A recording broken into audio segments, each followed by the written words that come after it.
Me llamo Clara. Toda mi vida he vivido por mis hijos. Desde que mi marido falleció de forma prematura, me convertí en el único pilar para ellos. Como madre y padre a la vez, asumí todas las preocupaciones. Nunca me he quejado, ni siquiera he pensado en vivir para mí misma. Solo deseaba que, al envejecer, pudiera estar rodeada de mis hijos y nietos en un hogar cálido, con risas y comidas abundantes. Pero la vida a veces no se parece a esas cosas que silenciosamente esperamos. Un día mi hijo mayor, Alejandro, me propuso hacer un viaje. Me dijo que quería darme una sorpresa, que quería que tuviéramos tiempo a solas, madre e hijo. Me alegré hasta las lágrimas. ¿Qué madre no se sentiría feliz al ver que su hijo se acuerda de ella? Preparé todo con la emoción de una niña que va a jugar por primera vez. Pero ese viaje no fue el regalo que imaginé. No mucho después, me di cuenta de que estaba abandonado en medio de un bosque de pinos cubierto de nieve blanca, sin nadie a la vista, sin salida. Mi hijo, la persona que más amé y en la que más confié, se fue sin mirar atrás. Enterré mi dolor en el frío helado, grité en el extraño silencio de la naturaleza, pero no morí. Me levanté, resistí, me salvé, no solo con mi aliento, sino con todo lo que quedaba en el corazón de una madre traicionada. ¿Y sabéis qué?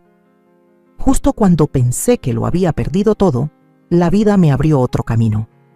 Ya no soy la que fue abandonada, sino la que sigue viviendo con más vitalidad y el corazón más lleno que nunca.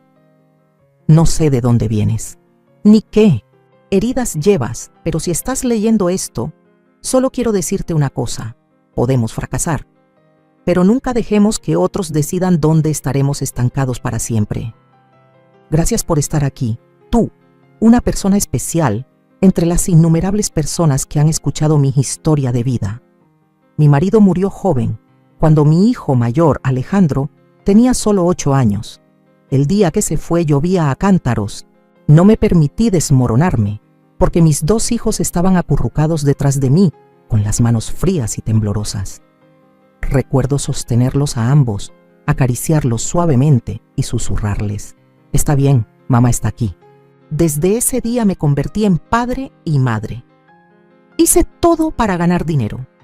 Lavaba ropa para otras personas, hacía tareas domésticas, cosía, solo para que mis hijos tuvieran comida, ropa y fueran a la escuela.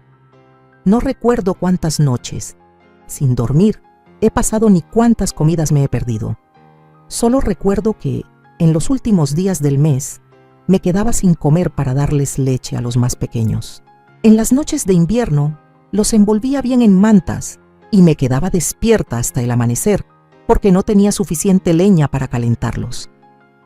Nunca me he jactado de mis méritos, ni he exigido nada a mis hijos.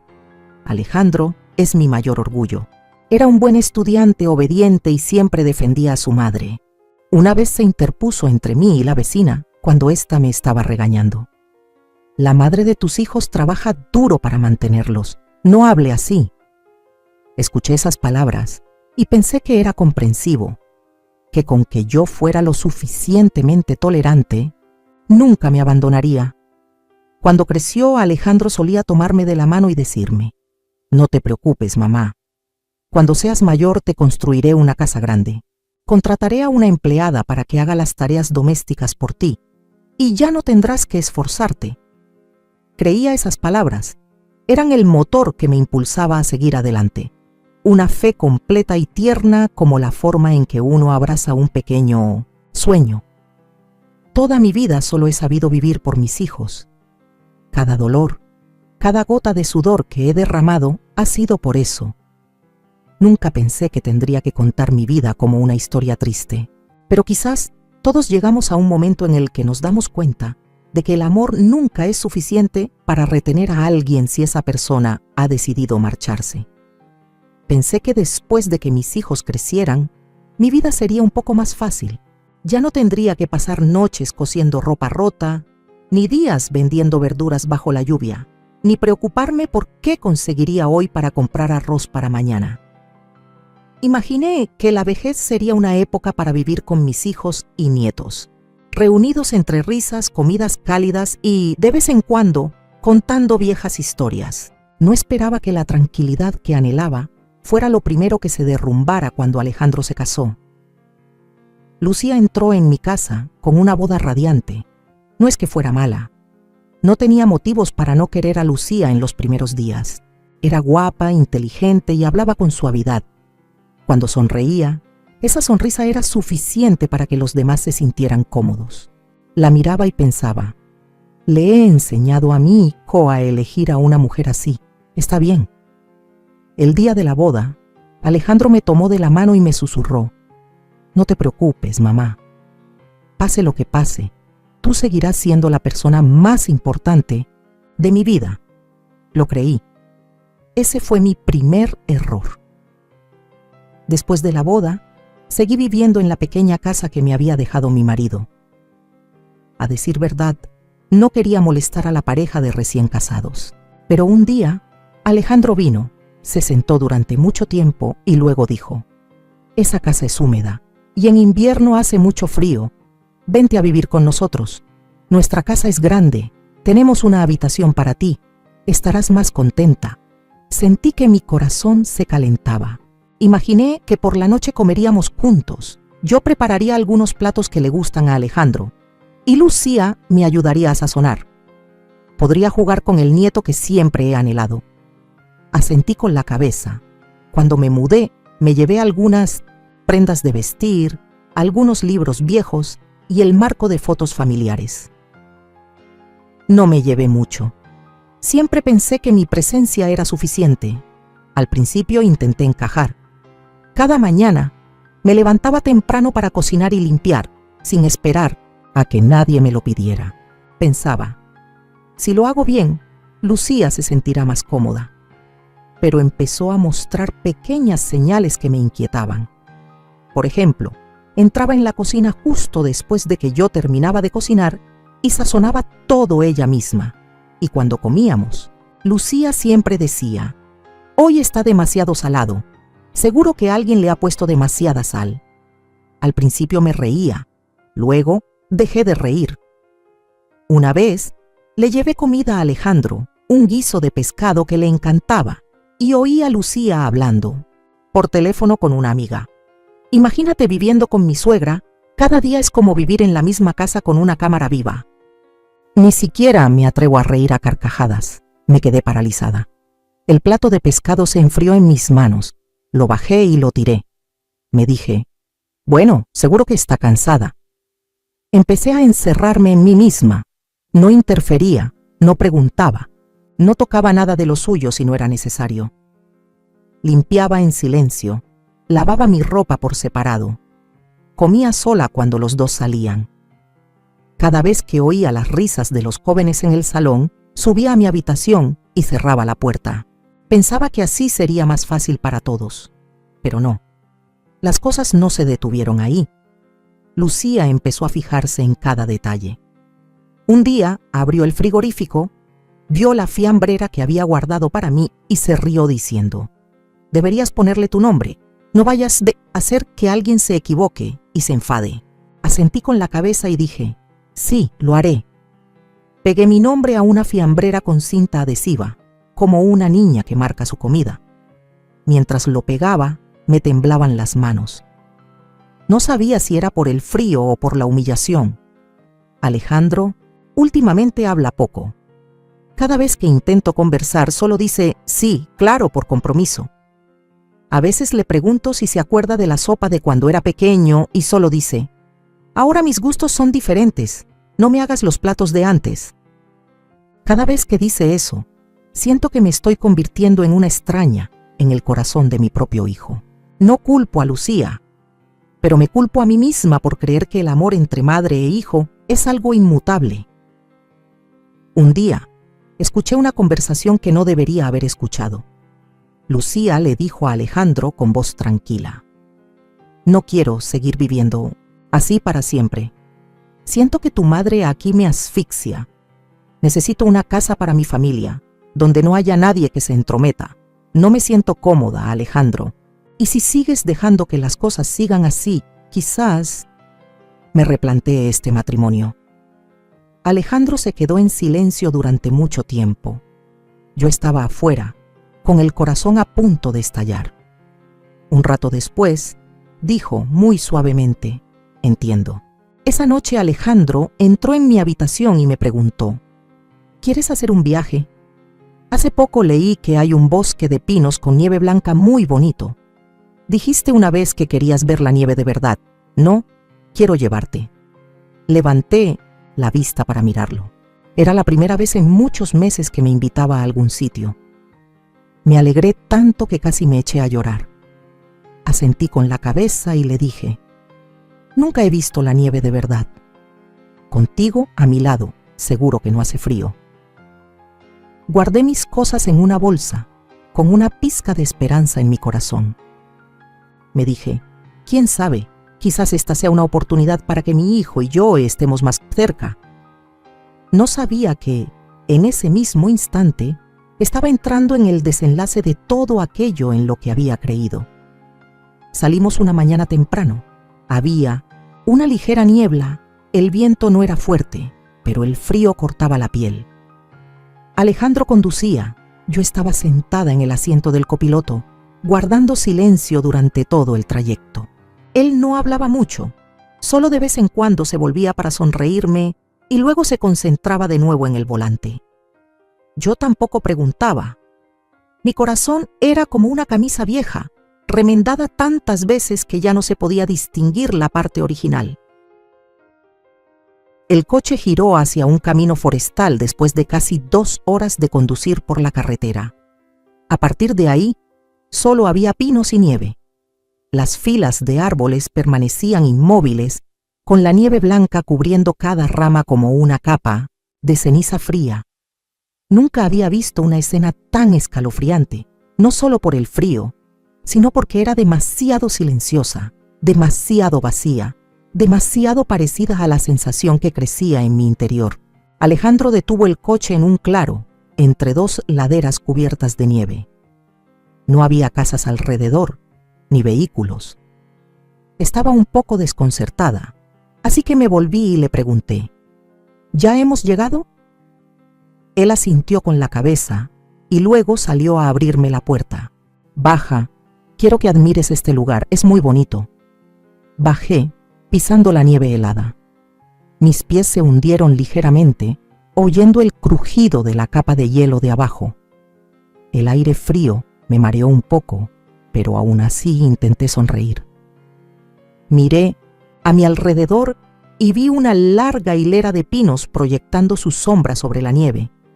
El viento soplaba suavemente, haciendo que algunas ramas se movieran, dejando caer copos de nieve solitarios. Dije en voz baja: «Es muy bonito, pero ¿por qué está tan vacío? ¿No vamos a entrar en la zona turística?» No hubo respuesta. Me di la vuelta. El coche ya estaba girado, y en ese instante vi a Alejandro, el hijo que había amado toda mi vida, sentado al volante, con la mirada esquiva. Le llamé: «Alejandro». Pensé que solo estaba girando el coche, pero entonces aceleró. El coche avanzó lentamente, pasando por el viejo camino, levantando una bruma de nieve. Corrí tras él inconscientemente. Mis pies resbalaron en la nieve, hacía frío, dolía, temblaba. «Alejandro, ¿qué haces? ¡Para! ¡No hagas eso!», grité, con la voz ronca por el frío y el pánico. El coche no se detuvo. Cada vez estaba más lejos, hasta que desapareció tras los árboles, dejándome sola, plantada en medio del bosque nevado. Me quedé paralizada durante mucho tiempo. Mis oídos zumbaron, ya no oía el viento, ya no sentía nada bajo mis pies. Solo quedaba un enorme vacío dentro de mi pecho. Temblé. No por el frío, sino porque no podía creerlo. Alejandro me había abandonado allí, un lugar sin regreso, sin cobertura telefónica, sin gente alrededor, nada más que la muerte que se acercaba. Me senté, con la nieve hasta las rodillas. Respiré con dificultad. Luego eché a llorar. No sé cuánto tiempo lloré. Apoyé la cabeza en las rodillas, dejando que la nieve cubriera poco a poco mis hombros, mi pelo, incluso la fe que había alimentado toda mi vida. Pensé que iba a morir allí. Nadie lo sabría, nadie me buscaría, nadie se acordaría. Cuando el sol se puso hacia el oeste, empecé a sentir que el entumecimiento se convertía en dolor. Apenas sentía la punta de los dedos. Tenía que levantarme. No quería morir. Al menos, no de esta manera. Empecé a arrastrar los pies. Donde fuera. Solo con no quedarme quieta. Los pinos se sucedían en fila. Cuanto más me adentraba, más gruesa era la nieve y más fuerte el viento. Me tambaleaba como una persona desorientada. A veces me caía boca abajo, con la cara metida en la espesa capa de nieve. Quería tumbarme. Pero entonces la imagen apareció en mi cabeza, la cara de Alejandro cuando era pequeño, la primera vez que aprendió a andar agarrándose a mis piernas, sonriendo radiantemente. Me levanté tambaleándome. Mis manos estaban tan frías que no podía sentir que la nieve se derretía en mi piel. Vi un tronco podrido. Me senté a descansar un rato. Mis manos temblorosas buscaron en el bolsillo de mi abrigo, esperando encontrar algo. Solo había un trozo de pañuelo de papel y un pequeño paquete de azúcar, algo que siempre llevo en el bolso para evitar la hipoglucemia. Abrí el paquete de azúcar y lo vertí sobre mi lengua. El sabor dulce se disolvió rápidamente, pero no fue suficiente para mantener el calor. La luz se desvaneció. Sabía que, si no encontraba un refugio, no pasaría de esta noche. Seguí caminando. Cada paso era un esfuerzo. No sabía a dónde iba, solo caminaba. Caminaba para vivir. Caminaba para no morir en la postura de haber sido abandonada. No sé cuánto tiempo estuve caminando. El sol se había puesto. Todo se había vuelto de un color azul grisáceo y frío. Justo cuando pensaba que me iba a derrumbar, vi una luz parpadeante. En la distancia, quizás una tienda de campaña, una cabaña de un guardabosques o solo una ilusión. Llegué arrastrándome. Era una pequeña choza improvisada con madera y lona vieja. No había nadie, pero en el interior había una estufa de hierro oxidada y unos cuantos troncos húmedos en una esquina. Temblaba incontrolablemente mientras intentaba encender un fuego. Mis manos chocaban una contra otra constantemente.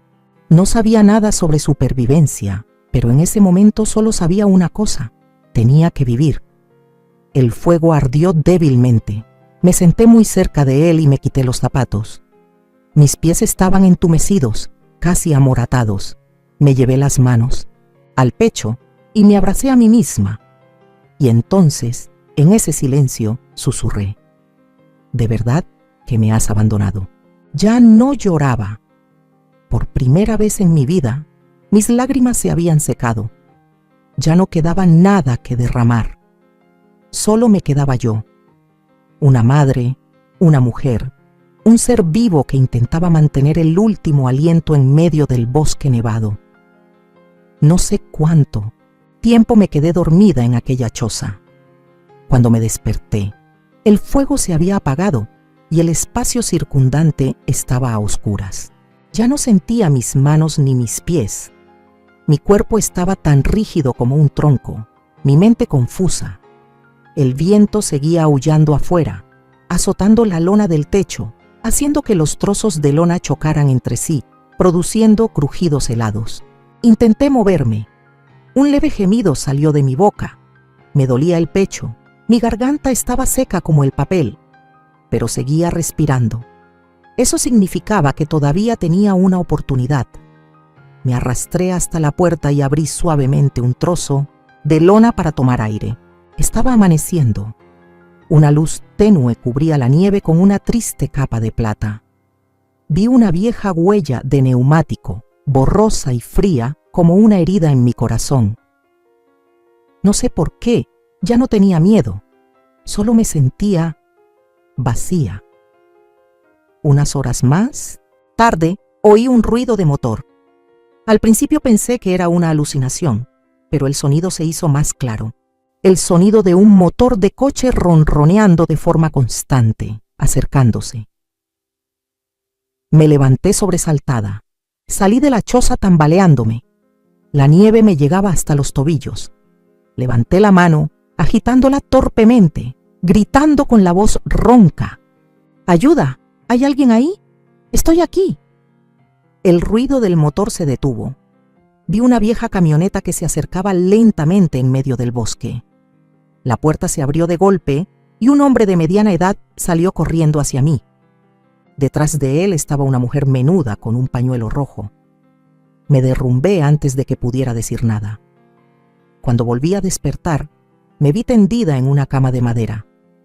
Una cálida luz dorada se filtraba a través de una pequeña ventana y oí el crepitar de la leña en algún lugar.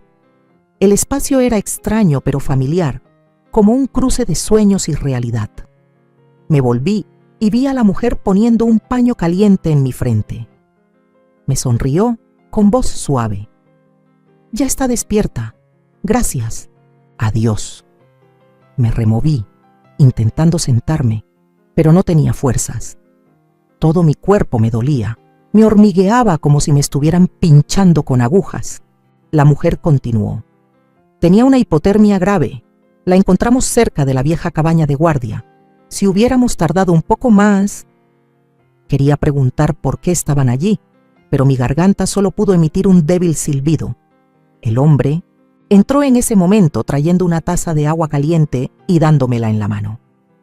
«Soy Ernesto. Esta es mi esposa, Ana. Vivimos a 10 kilómetros de aquí. Vamos a revisar la vieja carretera forestal todos los meses, porque antes trabajábamos como guardabosques. Menos mal que hoy nos tocaba, si no...». Tomé un sorbo de agua.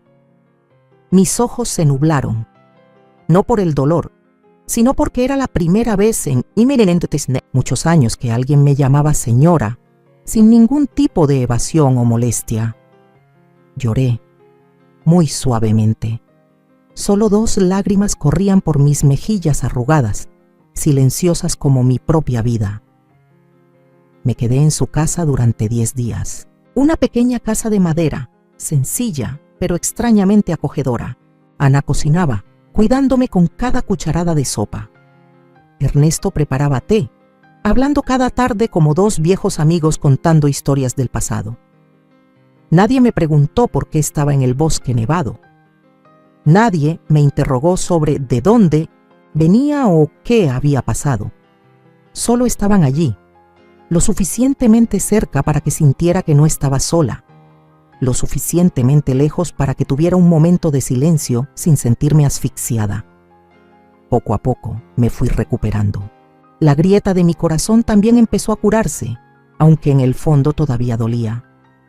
Una noche, mientras estaba sentada en silencio junto al fuego, Ana se acercó y me dio un cuaderno y un bolígrafo. La oí hablar en sueños. Parece que lleva muchos recuerdos consigo. Escriba. Se sentirá más aliviada. Tomé el bolígrafo y abrí la primera página. Me temblaba la mano, pero las primeras letras aparecieron, sin torpeza, fluyeron, como si llevara esa historia en mi corazón durante mucho tiempo, esperando un lugar para liberarla. Escribí sobre la nieve, sobre la noche fría, sobre el coche que desapareció. No escribí el nombre de mi hijo. No quería convertirlo en un enemigo. Pero escribí sobre la mujer que había sido madre, que se había sacrificado, que había confiado y que había sido abandonada en medio del hielo. Ana leyó el primer borrador y se quedó callada. Me abrazó, apretándome suavemente. «Ernesto», dijo, «si hay alguien que necesite leer esto, son los ancianos que viven en silencio como usted solía vivir. Debería compartirlo». Así que empecé a contar la historia a mis nuevos amigos del pequeño pueblo. Los ancianos solitarios se sentaban a escucharme leer, con los ojos brillando. Asentían con la cabeza, sonreían y algunos lloraban. No sé en qué momento mi risa empezó a volver. No era fuerte ni resonante, pero era real. como un pequeño copo de nieve derritiéndose en la mano, frágil pero real. Todavía recuerdo aquella noche de nieve. Nunca olvidaré la mirada de mi hijo cuando giró el coche y se marchó. Pero ya no vivo con resentimiento. Fui la que fue abandonada, ahora soy la que se queda. Elijo quedarme con los que saben escuchar. Elijo vivir con bondad, sin condiciones. No necesito que nadie me devuelva el favor. No necesito que nadie se disculpe. Me necesito a mí misma. Y me he encontrado a mí misma entre las cenizas de una vida que pensaba que ya no valía la pena vivir. Después de escribir las primeras líneas en el cuaderno que me dio Ana, no pude parar. Cada mañana me levantaba incluso antes de que cantara el gallo. Preparaba una pequeña tetera y me sentaba en la esquina de la mesa de madera junto a la ventana. La suave luz de la mañana cubría la página blanca. Mi mano ya no temblaba al sostener el bolígrafo como el primer día. Escribía fragmentos de recuerdos que parecían haberse podrido con el tiempo, pero cuando se ponían de nuevo en palabras, revivían claros y cálidos de una manera extraña. Escribí sobre mi juventud, los días que me quedaba despierta hasta tarde cosiendo la ropa de mis hijos, las tardes que volvía a casa después del mercado, caminando y recitando la lección con mi hijo menor. Escribí sobre la primera vez que Alejandro subió al escenario para recibir un premio y buscó mis ojos entre la multitud. Escribí sobre las comidas en las que mis 3 hijos se sentaban juntos, dándose trozos de pescado guisado. Ya no escribía con resentimiento, solo las cosas que fueron hermosas, que fueron reales. Ana leía esas páginas cada noche. A menudo cerraba el cuaderno, ponía su mano en su pecho y suspiraba. Parece que está reviviendo toda una vida a través de cada palabra. Un día me propuso que intentara leer para otras personas. En el pueblo hay un centro para personas mayores, donde los ancianos que viven solos se reúnen cada fin de semana para jugar al crucigrama, cantar boleros o simplemente sentarse a escuchar la radio. Ana dijo: «Vaya allí a leer, ellos la entenderán». Al principio dudé, pero entonces, un sábado por la tarde, llevé el cuaderno que ya estaba más de la mitad lleno y me senté en la esquina de la pequeña habitación del centro. Había unos 15 ancianos, algunos con bastón, otros en silla de ruedas, otros con gafas gruesas. Se quedaron en silencio cuando abrí el cuaderno. Nadie me pidió que contara nada, pero cuando empecé, nadie apartó la mirada. Leí como si estuviera hablándole a mi yo de hace muchos años. Mi voz era lenta, suave, a veces se quebraba. Pero nadie se reía. Nadie me apresuraba. Solo una silenciosa empatía, ojos llorosos, una leve afirmación. Alguien susurró después de la primera lectura. Pensé que era la única que había sido abandonada. Después de eso, cada semana volví.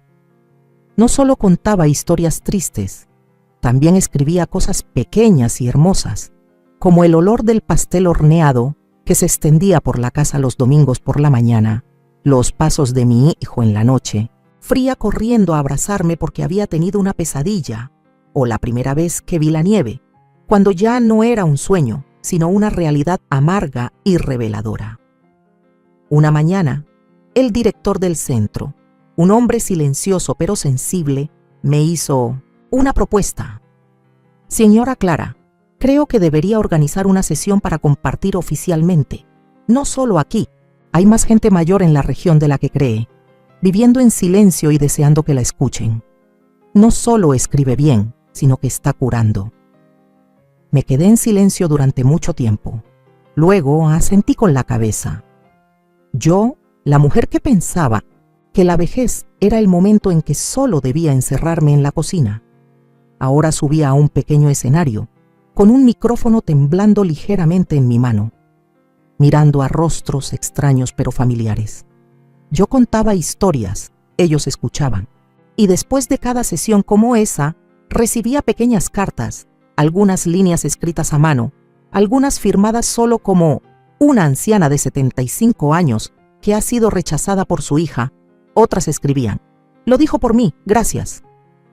Por primera vez en mi vida, sentí que tenía una voz, no para pedir lástima, sino para tocar a las personas que habían pensado que ya no merecía la pena ser escuchadas.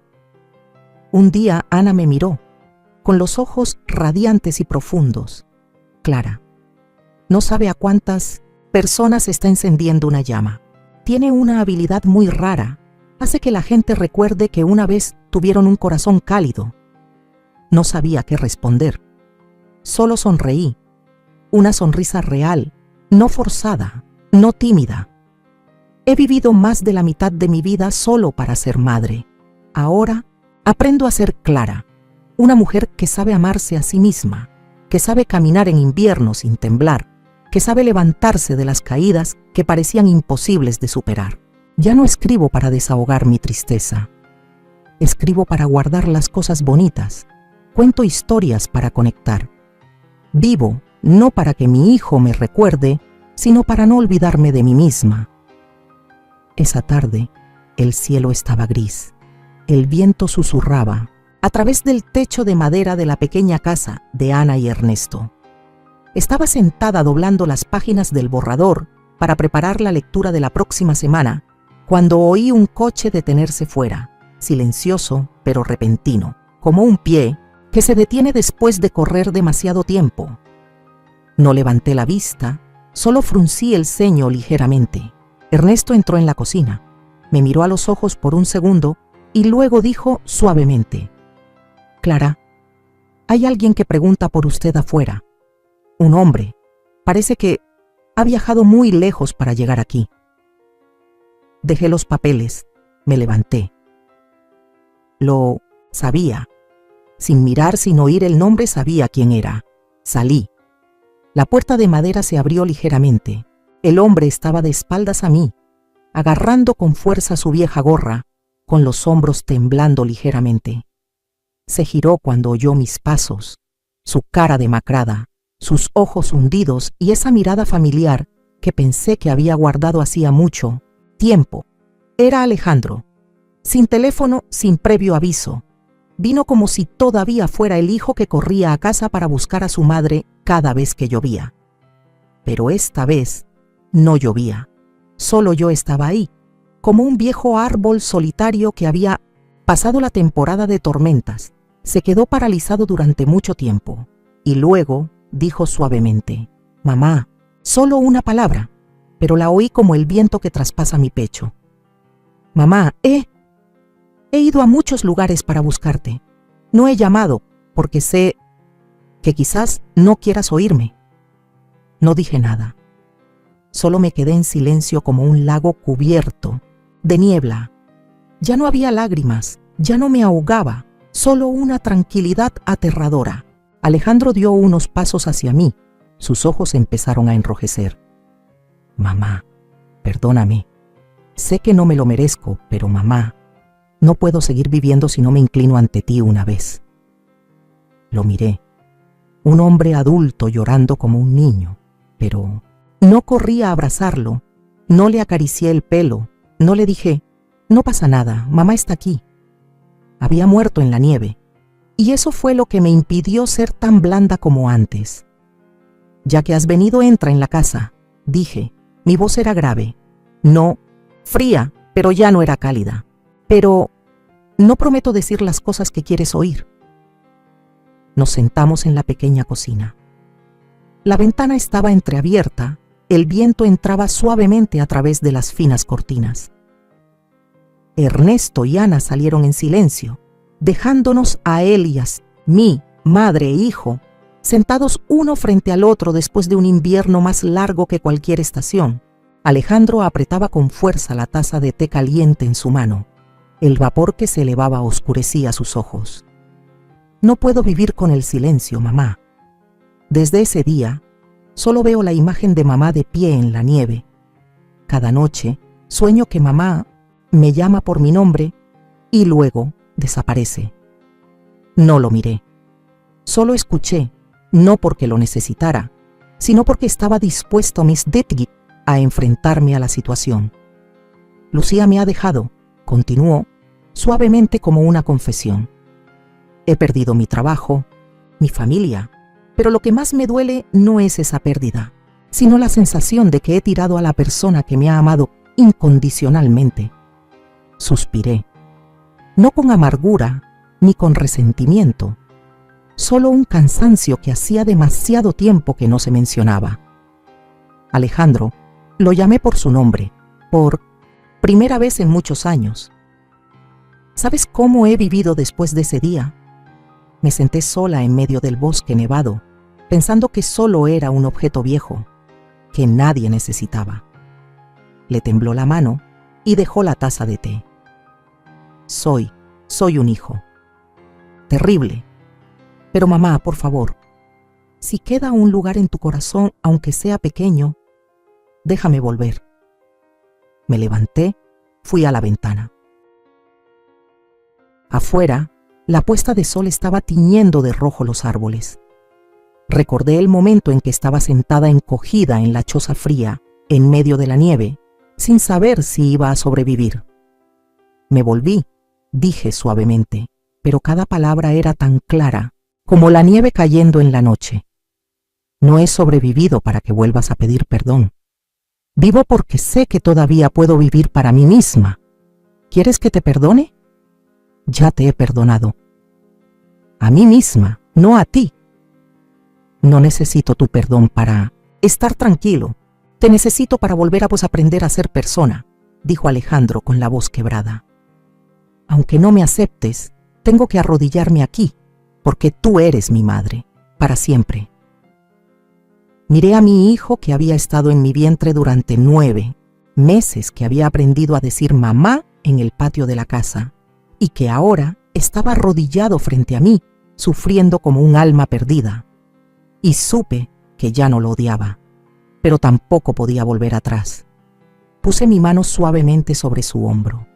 Levántate, ya no tienes que arrodillarte, pero no volveré a ser la vieja madre que se olvidó de sí misma por ti. Entonces, ¿qué quieres que haga para compensártelo? Levantó la vista con una mirada desesperada. Sonreí, una sonrisa a la vez triste y ligera. Aprende a ser amable, no conmigo, sino con los que todavía se quedan. No lo eché, pero tampoco lo retuve. Solo abrí la puerta y dejé que el viento entrara, arrastrando las cosas viejas que habían congelado mi corazón. Había perdonado, pero no he olvidado. No acompañé a Alejandro a la puerta. Cuando la puerta se cerró detrás de mí, me quedé quieta durante un largo rato, mirando mis manos, los dedos que habían temblado cuando me acurruqué en la nieve y que ahora sujetaban firmemente una taza de té caliente. Algo en mí se había cerrado de verdad, no con frialdad, sino con madurez. A la mañana siguiente me desperté más temprano que de costumbre. El cielo acababa de amanecer, todavía estaba cubierto de niebla, pero sentí que mi corazón estaba tan ligero como si el invierno por fin hubiera pasado. Me puse delante del espejo, examinando mi cara, cada arruga, cada cana. Ya no era la madre que vivía por sus hijos, ya no era la mujer que había sido abandonada en el bosque nevado. Ahora era Clara, una mujer que estaba empezando una nueva vida, aunque tarde, pero era suya. Empecé a hacer pequeñas cosas, plantar algunos parterres de flores detrás de la casa, preparar té para Ana cada tarde, leerles a los ancianos del centro comunitario. Pero entonces me di cuenta de que había muchas personas mayores como yo, que habían vivido toda su vida por los demás, hasta que ya no tenían a nadie por quien vivir. No sabían cómo vivir para sí mismas. Escribí la historia de mi vida. En un pequeño cuaderno, imprimí algunas copias y se las llevé a todos los ancianos de los centros de ancianos de la zona. Fui a cada lugar, no para ser agradecida, sino para escuchar. Me senté junto a la anciana que había sido llevada al hospital por su hija y que nunca había regresado.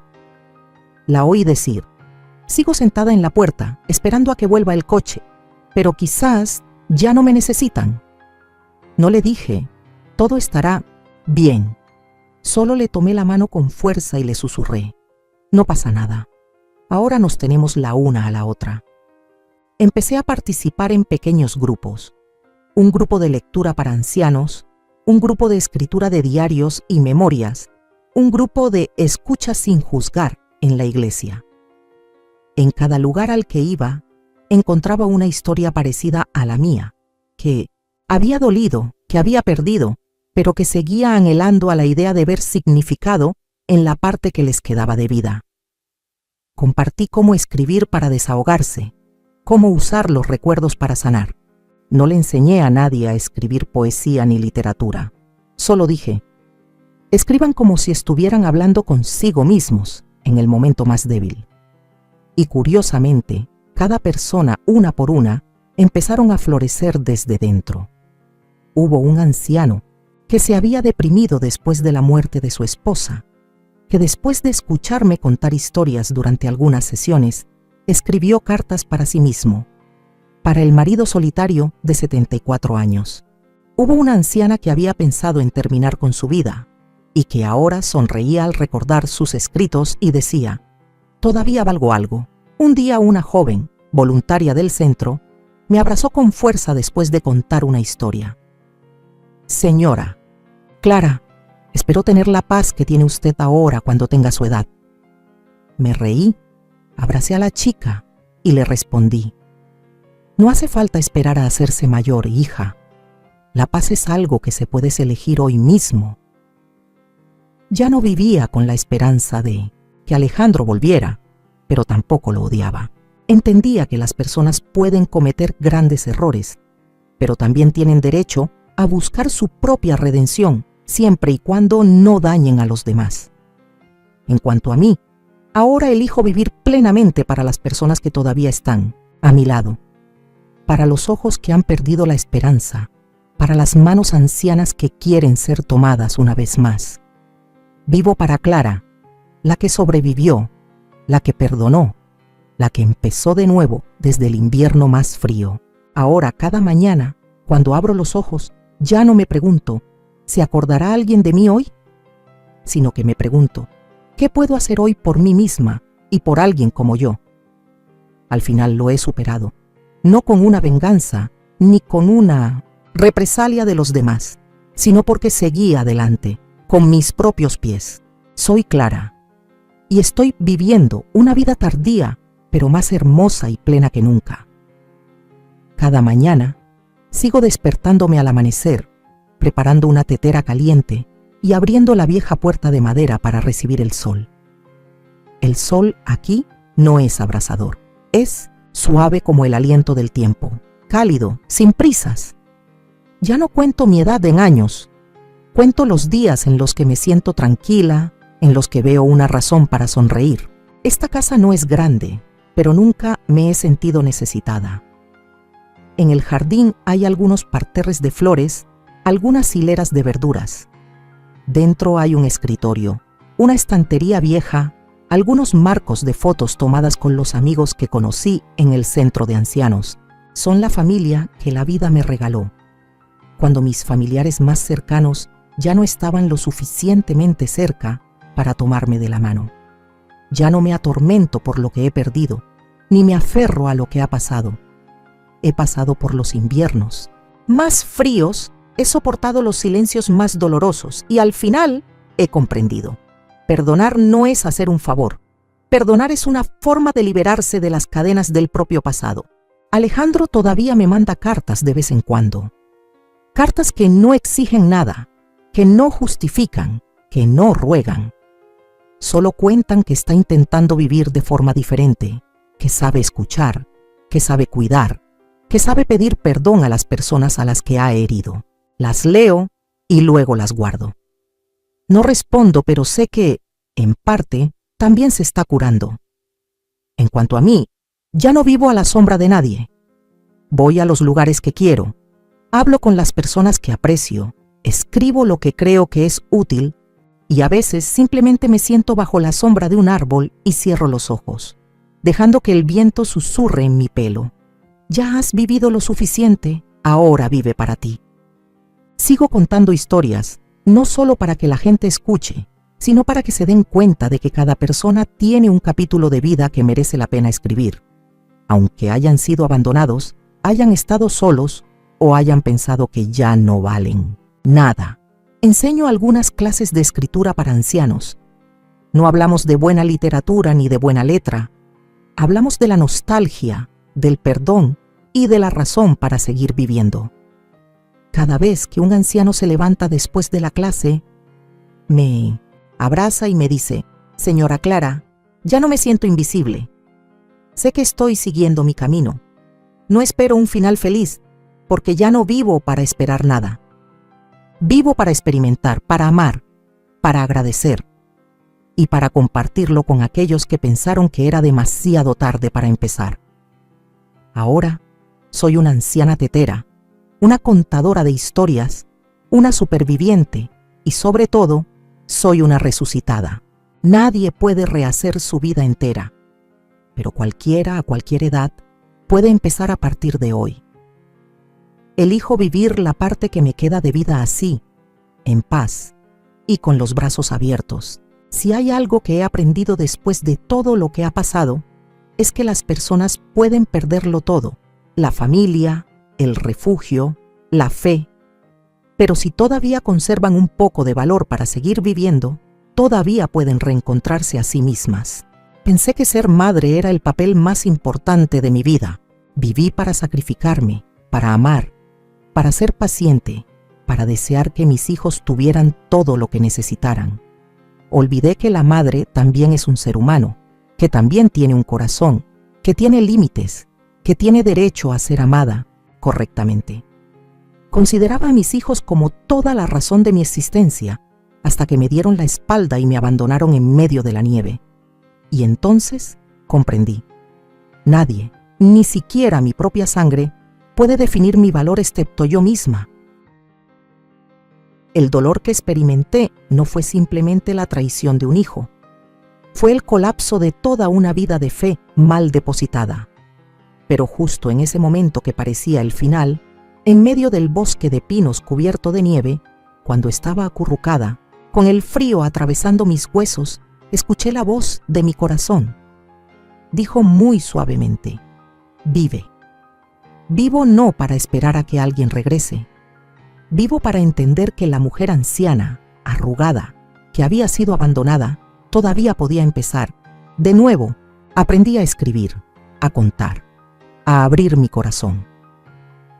Entré en la comunidad con las manos vacías, pero llevando un corazón lleno de empatía. Y eso, a su vez, fue lo que me hizo más rica en la parte que me quedaba de vida.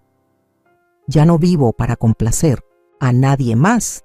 Vivo para ser amiga de mí misma, para ayudar a otras personas como yo a ver la luz en los lugares más oscuros de sus vidas. He perdonado, pero perdonar no es aceptar, no es olvidar. Perdonar es elegir liberarse de las cadenas del pasado, no dejar que la persona que me hirió siga teniendo el derecho de controlar mi alma ni un día más. He aprendido a levantarme, pero no para demostrar nada a los demás, sino para mantener mi bondad y mi fe en el valor de mí misma.